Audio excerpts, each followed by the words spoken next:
Bonjour à tous. S'il y avait moyen d'attraper ce grand trompeur, de le faire tomber dans un bon piège et d'empocher son or. Cette phrase est-elle du rapporteur au Parlement européen sur le texte de l'AI Act à propos d'OpenAI ou de Beaumarchais, un auteur français, dans Le mariage de Figaro, qui a défendu la liberté de la presse et qui fut le premier à défendre, devant les institutions françaises, l'existence du droit d'auteur. Je vous laisse deviner, moi je suis Étienne Grasse, le directeur général de Capgemini Invent en France, et je vous donne un indice, c'est en France que le droit d'auteur a été inventé il y a plus de 2 siècles, et c'est en France qu'on commence à porter une législation, à légiférer sur l'intelligence artificielle en France et en Europe. On a décidé de vous associer à un web event sur cette actualité brûlante que sont la sécurisation des modèles de langage, sécurisation sur le plan juridique, on va vous parler de l'AI Act tout au long de l'heure qui vient, et sécurisation technique, avec un certain nombre d'initiatives qui sont prises par les autorités pour lutter contre les injections de prompts et un certain nombre de risques d'attaque sur les modèles de langage. Hier encore, la revue Science mettait en évidence l'ampleur de ces risques, puisque dans une primaire, celle du New Hampshire, des vidéos virales qui exposaient la voix de Joe Biden ont incité des votants à ne pas aller se rendre aux urnes. Et dans cette année particulièrement sensible en termes d'élections, les risques de deepfake, puisque c'est ça dont il s'agit, sont majeurs. Le NIST, l'organisme américain qui classifie les risques d'attaque, met le sujet du Generative AI et des LLM tout en haut de la pile et a établi la semaine dernière sa première typologie des risques et les stratégies de remédiation. On vous les présentera tout à l'heure, c'est Jeanneret qui le fera. Alors on est dans une actualité brûlante et on a demandé à un certain nombre de partenaires et d'amis du groupe Capgemini. Je remercie Julien qui représente l'AFNOR, qui va vous présenter son offre, et puis on aura un certain nombre de clients qui seront là, vous présenter comment ils rentrent dans ces sujets. Je vous le dis d'emblée, on ne va pas vous présenter les choses toutes sèches, définitives, on va plutôt vous présenter les choses telles qu'elles avancent. Alors, première chose qui n'est pas sèche, c'est l'AI Act. Un petit éclairage là-dessus pour que vous sachiez exactement où on en est. On est dans quelque chose d'assez inhabituel à Bruxelles, puisque le texte du projet de compromis entre le Parlement européen et le Conseil est établi. On sait qu'un accord a été trouvé, c'est-à-dire que juridiquement, le Conseil et le Parlement ont fait naître une loi, mais le texte même de l'accord qui a été trouvé fait encore l'objet de discussion. Je ne sais pas si c'est contre-intuitif comme idée. On n'a pas figé ce qu'on s'était dit dans la salle du Conseil et du Parlement pendant les fameux trilogues au moment de ce texte. Alors, le dernier texte en discussion a fuité dans la presse, c'est Euractiv qui l'a révélé. On vous décrira ce qu'il y a dedans et un certain nombre de garde-fous qui existent. Ce texte est d'une relative complexité puisqu'il fait émerger des notions nouvelles. La notion de modèle d'IA généraliste, General Purpose AI, la notion de risque systémique sur lequel on reviendra, qui est un élément important de la régulation et qui est sujet à interprétation avec une annexe qui définit les risques systémiques, la notion évidemment d'explicabilité, de robustesse, les règles de documentation technique des modèles, les règles de contrôle humain, human oversight. L'ensemble de ces éléments ne sont pas juste des enjeux de mise en conformité, de compliance, mais des enjeux de technologie, et on voudrait vous montrer comment les deux s'imbriquent. Et c'est peut-être le cœur de ce qu'on partagera aujourd'hui, c'est la nécessité d'innover sur le plan technologique. Le message que je voudrais vous passer d'entrée, c'est que vous allez avoir l'impression qu'il y a une forme de fourre-tout ou de trop plein d'informations ou d'initiatives qui sont prises. Heureusement, le Parlement européen et le Conseil se sont entendus sur une chose, c'est de déléguer à la Commission européenne et à un nouvel office, à un nouveau bureau, la responsabilité d'établir des règles qui donnent de la sécurité juridique, des codes de pratique. Et pour décliner ces codes de pratique, il y a des organismes accrédités qui existeront dans les États membres, et l'AFNOR en est un beau représentant, qui vont vous apporter cette sécurité juridique. Donc c'était très important pour moi de permettre à l'AFNOR aussi de vous présenter la manière avec laquelle elle aborde ces sujets et la manière avec laquelle on propose des offres pour qu'on puisse créer un monde dans lequel la sécurité juridique et la sécurité technique existent de bout en bout. Alors je te passe la parole, Julien, c'est une bonne transition pour que tu nous expliques comment vous abordez ces sujets à l'AFNOR. Alors, quelques mots d'introduction. Effectivement, l'intelligence artificielle est au cœur de l'actualité. Aujourd'hui, Elon Musk a annoncé la première implantation de Neuralink, un implant cérébral augmenté par l'intelligence artificielle. Et comme tu le disais, l'intelligence artificielle ou la question des deepfakes et des fake news apparaît en tête de liste, notamment à Davos le mois dernier. Elle est apparue devant le changement climatique comme une des inquiétudes majeures de l'ensemble des acteurs. Et toujours à Davos, ce qui avait pu être évoqué, c'est tout d'abord l'impact positif de l'intelligence artificielle, l'impact pour un être humain augmenté qui va pouvoir avoir accès pour la première fois de façon simple à autant de données, parce qu'on parle d'intelligence artificielle générative, mais elle est avant tout extractive. On va faciliter, comme une nouvelle ruée vers l'or noir, faciliter l'extraction de données par tout un chacun. Des gains de productivité qui ont été mentionnés de 4 000 milliards de dollars par an d'ici à 2030, d'après à Davos, toujours, ça a été évoqué. Et après un rapport du FMI, si je ne me trompe pas. Exactement. Et un enjeu, on parle toujours des risques, mais aussi un enjeu face aux transitions. La transition écologique, peut-être que l'IA peut être une façon aussi de nous aider à répondre à ces transitions. Mais l'IA, c'est aussi des risques. Tu l'as évoqué, des inquiétudes, les fake news, des inquiétudes cyber, des inquiétudes, tu as évoqué les fuites de données, les attaques par injection d'invite, les dépendances excessives au résultat des requêtes. L'IA, c'est aussi des risques de biais. Et pour tout ça, on peut se poser la question du cadre. Cadre normatif, quels objectifs on a? Et on voit qu'on a deux approches différentes. On a l'approche évidemment anglo-saxonne, avec l'idée que trop de régulation pourrait brider les initiatives, l'innovation. L'approche européenne, faite de peut-être un cadre réglementaire, mais quand même adapté avec des espaces de liberté. Mais ce qui est intéressant, c'est de voir que toutes les parties, les États-Unis comme l'Europe, se sont retrouvées à Bletchley, la zone du laboratoire de Turing pendant la guerre, pour faire une déclaration en novembre 2023 sur la nécessité d'un cadre unifié permettant d'encadrer ces possibles. Et l'idée, c'est vraiment qu'il faut pouvoir donner à l'ensemble des entreprises les moyens de rassurer leurs parties prenantes, les clients, les intervenants, les pouvoirs publics, les États, les citoyens, sur l'usage qui est fait des données, la façon dont elles sont exploitées, sur les éventuels biais, et sur l'idée même qu'il y a peut-être pas des réponses à tout, mais il y a un cadre. On s'intéresse à la mise en place d'une analyse des risques potentiels qui sont propres à chaque entreprise. Il n'y a pas une réponse unifiée, qui sont propres au type de fabrication, au type de produit, au type de politique publique qui est poursuivie. On ne va pas traiter de la même façon des dispositifs médicaux et d'autres procédés. Et donc, ce qui a été mis en place au niveau de l'IA Act, tu l'as évoqué, c'est différents outils et une gradation des risques.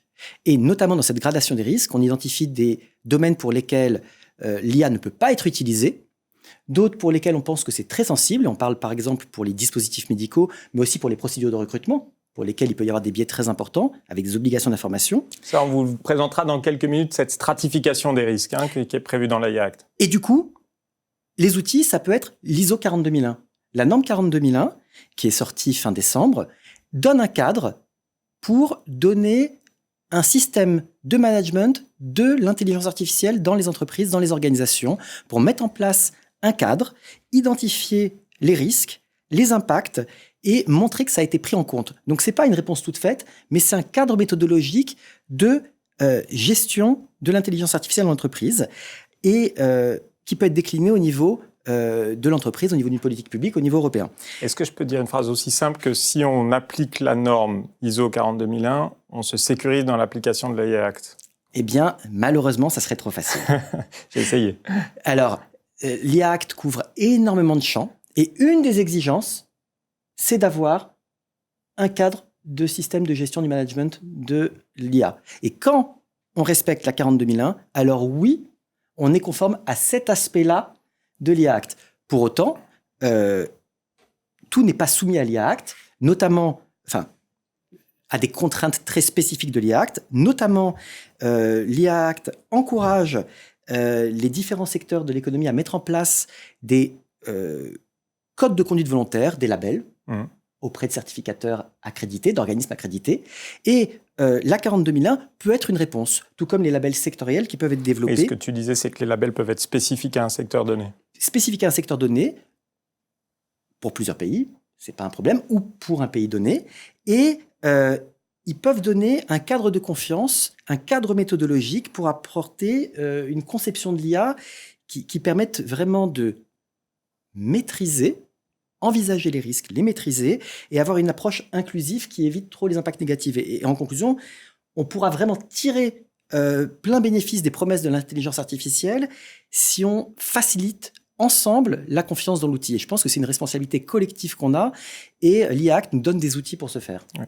Merci Julien, et c'est le sens aussi du partenariat qu'on est en train de formaliser ensemble, proposer à nos clients, nos entreprises, une solution de bout en bout. Alors on va ouvrir la boîte en 3 temps. On va avoir un premier moment où on va vous décrire les enjeux juridiques de l'AI Act, la stratification des risques que tu as évoqué et le type de difficulté que vous pouvez rencontrer pour chaque risque, ce qu'il y a à mettre en œuvre pour chaque risque, son calendrier aussi. Ensuite, on aura un temps plus technique et opérationnel autour de concrètement les solutions qui existent pour sécuriser les modèles et garantir leur équité, fairness et leur robustesse. Et puis, on aura un temps spécifique sur la cyber, le type de risque qui arrive. On échangera avec Alstom en particulier, qui nous dira comment il aborde ces risques cyber spécifiques au modèle de langage. Et puis, on gardera un moment pour prendre vos questions, échanger directement avec vous, rester jusqu'au bout. On aura une petite dizaine de minutes. Je vois déjà qu'il y a des questions qui arrivent. Et on sera là pour échanger avec nos représentants. Je te remercie parce que notre marque, c'est vraiment de donner des marques de confiance. Et je pense que ce partenariat est très important pour justement qu'AFNOR Certification on puisse contribuer avec vous à donner des gages de confiance sur l'utilisation de l'IA. Merci Julien, à très bientôt. J'ai le plaisir d'accueillir Isabelle Budor, qui est vice-présidente chez nous, chez Capgemini Invent, en charge de la data privacy et de l'éthique. Et puis Olivier Sabourin, qui est Legal Advisor et Digital Ethics Officer, dans une banque qui nous est chère, qui est la Société Générale. Et sans plus attendre, je vous laisse démarrer. On s'est mis en appétit. Expliquez-nous cette AI Act et ce qu'il veut dire concrètement pour vous. Alors, tout d'abord, l'idée de vous faire un premier retour sur l'IA Act, qu'est-ce que c'est ? Donc, c'est un texte au niveau européen et en termes d'applicabilité, ça va concerner finalement l'ensemble des traitements d'IA qui vont avoir lieu sur le territoire européen. Ça va aussi concerner finalement tous ceux qui vont intégrer la chaîne de valeur liée à la construction de ces IA. Donc, que ce soit ceux qui vont concevoir les modèles, ceux qui vont les déployer, les importer, les distribuer, les utiliser. Et ça va poser un certain nombre de questions, notamment au niveau des LLM, quand on y interviendra ensuite sur la partie utilisateur. Il y a beaucoup de choses dans ce que tu as dit. Je m'arrête sur un point. Si on importe un modèle, il va falloir se conformer à la AI Act. C'est la beauté de faire des législations européennes. S'il est déployé, s'il est créé à l'extérieur de la zone européenne et qu'il est mis sur le marché en Europe, eh bien, évidemment, le règlement s'applique. Et penser en intragroupe, ça peut tout à fait s'appliquer à des groupes en interne. Si vous avez une filiale à l'étranger qui développe un système d'IA, eh bien, s'il est importé, il va falloir se conformer aux règles. L'autre point intéressant à retenir, c'est le côté très large de ce que l'on appelle l'intelligence artificielle. Donc, on ne parle pas que des modèles de neurones très complexes, mais même des intelligences artificielles, on va dire, de base, vont être concernées. Ton modèle Excel, c'est un système d'intelligence artificielle ? Bien poussé, et la question... C'est un algorithme, en tout cas. Peut se poser. C'est une question qui était préparée, elle est tout à fait sérieuse. Les systèmes d'intelligence artificielle de l'AI Act ont une acception extrêmement large. Très large. Donc ensuite, tout à l'heure, Julien en parlait, on a en fait un phénomène assez classique dans la législation européenne d'approche par les risques. Donc, il y a des IA interdites. Ça, je vais pas forcément trop m'étaler, mais c'est le fameux scoring social comme on a en Chine. Ça, rassurez-vous, en Europe, on ne l'aura pas.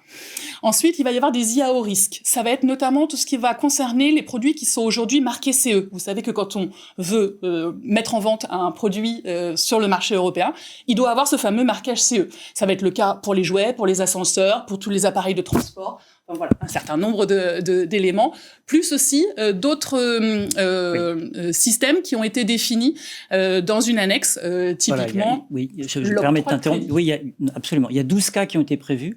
On voit bien que l'intérêt, c'est de protéger les valeurs de l'Union européenne et le droit des personnes. C'est ça vraiment le focus de cette réglementation. Et donc, tout ce qui touche au recrutement, tout ce qui touche à la gestion du personnel peut être considéré par nature comme étant à haut risque. Donc, on voit bien l'impact que ça peut avoir. Et je pense qu'il y a un enjeu clé qui est de répertorier l'endroit où on se trouve par rapport à ces cas. Donc, nous, on va constituer une grande bibliothèque de cas d'usage pour voir quel endroit de la stratification on se trouve. Tout à fait. Et on le fait avec l'AFNOR et avec nos clients. Oui, un inventaire est nécessaire, évidemment. Et donc, dans cet inventaire, il y aura les IA au risque, des IA à risque moyen et puis des IA à risque plus faible. Comme le disait Étienne, il y a aussi des endroits où on va se poser la question. En préparant ce web event, on se disait, mais typiquement, par exemple, un système de planning de gestion des salariés, absolument. Est-ce que en fait, on est dans un niveau intermédiaire ou un niveau un peu plus intéressant ? On va avoir la même chose sur les chatbots. Je crains que l'outil de staffing des collaborateurs de Capgemini soit À Un peu voir. entre les deux. Sur un outil de chatbot, a priori, c'est plutôt un risque faible, faible. ce qui est assez bizarre, mais bon, c'est risque faible. Après, si on fait un chatbot sur de la donnée médicale, forcément, ça va Évidemment. remonter. Donc, première étape, d'abord, on effectue l'inventaire des L'inventaire, systèmes. voilà. On évalue leur risque et en fonction du risque, derrière, on se met en conformité, sans oublier toute la relation avec le régulateur. Donc, il va falloir, pour les IA au risque notamment, déposer un registre auprès des autorités. Et puis, en cas de problème, leur notifier. Et les autorités, c'est qui pour déposer, du coup, ça demande ces cas-là? C'est Eh bien, encore en cours voilà, de absolument. définition. Il va y avoir. Alors, une petite anecdote, Isabelle. En fait, la CNIL française, qu'on connaît tous, s'est déjà prépositionnée comme étant le régulateur, alors que le gouvernement français n'a pas choisi encore. En Espagne, par exemple, le gouvernement espagnol a fait le choix de créer une structure ad hoc, et je trouve que c'est pas mal. La CNIL, comme on le sait tous, a une approche sur les données personnelles. Or, l'aspect données personnelles, c'est pas tout l'IA. L'IA est beaucoup plus vaste. Donc, à mon avis, on peut avoir des soucis peut-être avec ça. Pour l'instant, on ne sait pas, donc on va voir ce qui se passe. Et donc, le régulateur, il s'appuie sur des certificateurs, c'est ça? Des accréditateurs, la FNOR et la CNIL, comment ils vont travailler ensemble? Ça, c'est une très bonne question. Ça sera déterminé dans le futur. Mais la CNIL, comme un organisme public, est soumis à la réglementation. Autrement dit, un régulateur qui va utiliser des systèmes d'IA devra se conformer à la réglementation de l'IA. C'est ça le côté un peu fun de l'histoire. Et sur quoi on échangeait aussi avant de rentrer, c'est que sur les sujets des normes, en fait, les normes, c'est surtout un moyen de vous aider, vous en tant qu'entreprise, justement, à vous conformer. Après, on n'est pas obligé de se conformer à une norme. Si vous arrivez à démontrer autrement que vous êtes conforme, c'est possible. En revanche, en général, les certificateurs, ça leur donne plus de travail, donc forcément, ils risquent de moins aimer. Donc, si maintenant on rentre un peu dans le détail, parce que je pense que c'est aussi ce qui va intéresser, des spécificités de l'AI Act sur les modèles de fondation et les LM. Donc là, tout ce qu'on vous montre, attention, c'est vraiment work in progress, c'est-à-dire, tu le disais, le texte est encore en cours, et en particulier sur cette partie-là, autant le reste du texte européen était en cours de travail depuis longtemps, sur cette partie des LLM, c'est encore en... Une petite anecdote, si je peux me permettre. En fait, ce texte a été retardé par l'arrivée de ChatGPT, puisque des startups européennes, et non des moindres, des françaises, italiennes et allemandes, ont fait un lobbying acharné auprès du gouvernement français et des instances européennes pour dire « laissez-nous créer un ChatGPT à la française ». Parce que nous sommes concurrencés, comme vous le savez, par les Américains et les Chinois. Et donc, du coup, ce texte a mis pas mal de temps à s'adapter. Et le résultat, c'est ce que nous dit Isabelle, la création de cette catégorie spécifique. Alors, je lis en ligne, posez vos questions et on les prendra tous à la fin, mais je vous dis déjà, oui, un produit logiciel avec l'IA générative doit appliquer les AI Act, donc GitHub Copilot, Llama, etc. Oui, une petite disposition spécifique pour Llama ou pour les codes open source dans les modèles d'IA généralistes, ils bénéficient d'une réglementation allégée. Et le Conseil d'État a fortement poussé pour le scénario CNIL comme autorité de contrôle, on peut vous le confirmer également. Oui. Donc, sur les LLM, l'idée, ça va être de dire, comme pour les IA, on va d'abord, les autres IA, on va d'abord se poser la question, est-ce qu'il y a un risque? Et puis, en fonction du risque, derrière, il y aura certification. Qu'est-ce qu'il va falloir faire? Donc, une analyse d'impact. Il va falloir, en fonction de l'analyse d'impact, mettre en œuvre les moyens de remédiation. Pourquoi ça, c'est important? C'est qu'aujourd'hui, il risque d'y avoir, et on va le voir par la suite, quelques petits sujets. Respecter un certain nombre de réglementations existantes, ça, on va y revenir aussi, notamment le RGPD, la propriété intellectuelle, les droits fondamentaux. Il va falloir notifier les autorités en cas de problème, faire un certain nombre de tests en matière de sécurité, et puis, en cas de problème, mettre évidemment ces mesures en œuvre. Et puis, petit sujet à ne pas oublier, faire un reporting sur la consommation énergétique. Absolument, petite nouveauté très récente. Excuse-moi, juste une précision au sujet de la gouvernance. Bien sûr, chaque État membre va devoir désigner une autorité nationale, mais il va falloir créer une autorité européenne. Donc, dans un délai de 2 ans, qui est le délai d'entrée en vigueur, il va falloir que la Commission européenne crée une autorité extraterritoriale, supranationale, ad hoc, qui va bien sûr... Le fameux office de l'IA, c'est ça? Oui, c'est beaucoup plus compliqué. Il se peut qu'il y ait plusieurs officines, mais en tout cas, ces officines vont devoir parler au niveau national et au niveau européen. Je pense que ça va être franchement compliqué. Là, j'ai une question pour vous. Quand il y a plusieurs autorités de régulation de l'IA, la CNIL, mais par exemple la Banque Centrale Européenne ou la CPR qui va fonctionner, laquelle prévaut? Alors, en fait, il n'y a pas de prévalence, mais c'est un problème qui est typique aux banquiers, puisqu'on a déjà des autorités de régulation. Comme vous le savez tous, on est très, très régulés. On a l'AMF, on a la CPR, ex-Banque de France, et on a la Banque Centrale Européenne. Tous se piquent d'IA. Ils ont beaucoup pondu de rapports, etc. Et moi, je vois très clairement une concurrence entre ces différentes autorités. Ce qui se passe la plupart du temps, c'est qu'il y a ce qui s'appelle des joint ventures, c'est-à-dire que plusieurs autorités viennent ensemble, vous imaginez le nombre de gens hébergés, et vous posent en gros la même question. Mais bon, c'est très très lourd à gérer. Très très lourd. Alors encore une question, je vais prendre moi. Comme le texte de l'AI Act n'est pas finalisé, est-il urgent d'attendre ou peut-on commencer quelque chose? Et si oui, quoi? Je vais être très précis. Le texte de l'AI Act est finalisé, on ne sait juste pas quel texte. Donc la négociation sur l'AI Act a fait l'objet d'un accord formel du Parlement européen et du Conseil. On ne sait juste pas sur quel texte les acteurs sont mis d'accord. Donc dans 18 mois, l'AI Act prévoit des obligations. Et pour ceux qui sont parmi vous représentants d'entreprise, c'est 6% du chiffre d'affaires mondial de votre entreprise. 7 en cas de... Qui sont potentiellement en jeu. En cas de sanction. Donc il est urgent de démarrer, c'est aussi pour ça qu'on est là. Une petite précision, ce délai de 2 ans, malheureusement, le législateur s'est amusé avec nous. 6 mois après l'entrée en vigueur, il va falloir que nous n'ayons plus de système d'IA à usage interdit. Et 1 an après, il faut que nos IA génératives, si on en crée, soient conformes à la réglementation. Donc on voit bien que le délai de 2 ans, comme vous disiez, est extrêmement court, très très court. Allez Isabelle, encore un mot, et puis après on passe à la partie technique. Encore un mot. Donc, si on regarde un peu plus en détail les grands principes auxquels se conformer, responsabilité, je ne vais pas m'y attarder, on va y revenir dans un instant avec Olivier. Performance et robustesse, pareil, ça ce sera tout à l'heure Grégoire qui interviendra dessus. Qualité de données, on va en parler tout à l'heure, notamment en lien avec toute la partie propriété intellectuelle. Équité, explicabilité, pareil, ce sera vu tout à l'heure. Frugalité, j'ai commencé à en parler à l'instant. En fait, aujourd'hui, les LLM sont très consommateurs en énergie, d'une part, et en eau. Et donc ça pose un certain nombre de questions. Vous avez aujourd'hui, parmi les différents modèles, certains qui sont plus ou moins consommateurs. Vous avez Mixtral, qui est nettement moins, par exemple, consommateur que ChatGPT.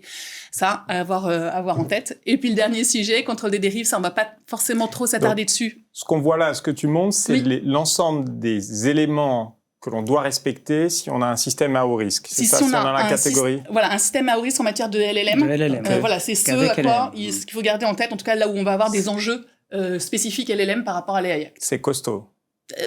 C'est pour ça qu'il faut s'y mettre. Bon. Un grand merci, on se retrouve tout à l'heure pour les questions. Merci à tous les deux. Merci.